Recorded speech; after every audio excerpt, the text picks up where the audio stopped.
Hey, I'm going to show you how I fixed my DeWalt Emglo air compressor. It's an oilless air compressor.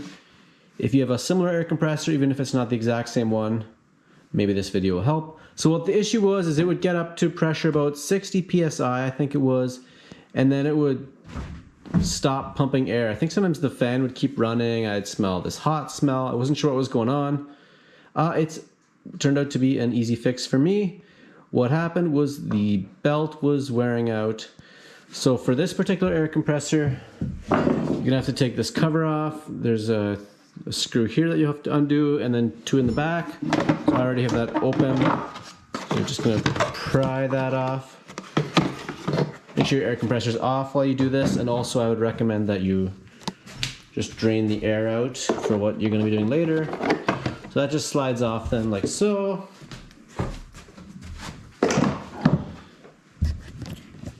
So here we got the new belt. I've already installed it.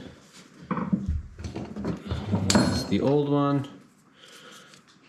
So you can look it up online, or maybe I can put the part number up on the screen.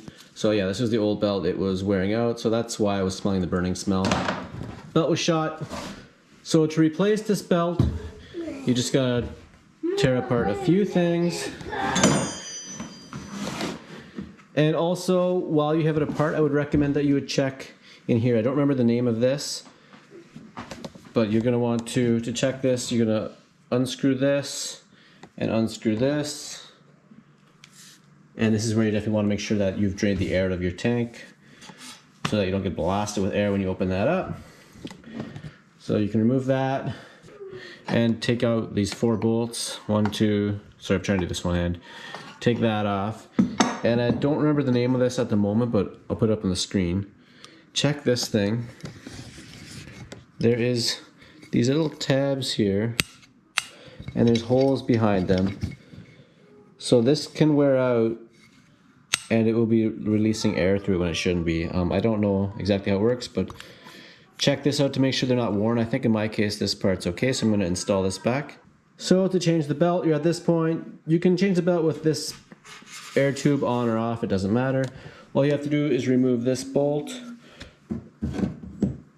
In my case it was very stuck. What I would recommend doing is stick something through this hole, like a wrench or something, and then you can reef on it with your impact driver or your socket wrench, whatever you want to use. Pull that out, and then you can pop this arm out, and then you'll be able to just slide the belt back on. You don't need to adjust any tensions or anything. You should be able to work the belt on without moving anything. And that was the fix for my air compressor that would start to get up to pressure and then would stop. So it should be going up to around, I think it's 200 psi, and it would sort of stall at around 60 psi, I think. And yeah, like I said, I would hear stuff was still running, but I could tell that it wasn't compressing air anymore. So I think the belt was just slipping. So hopefully this helps you. Good. Oh, and one more thing.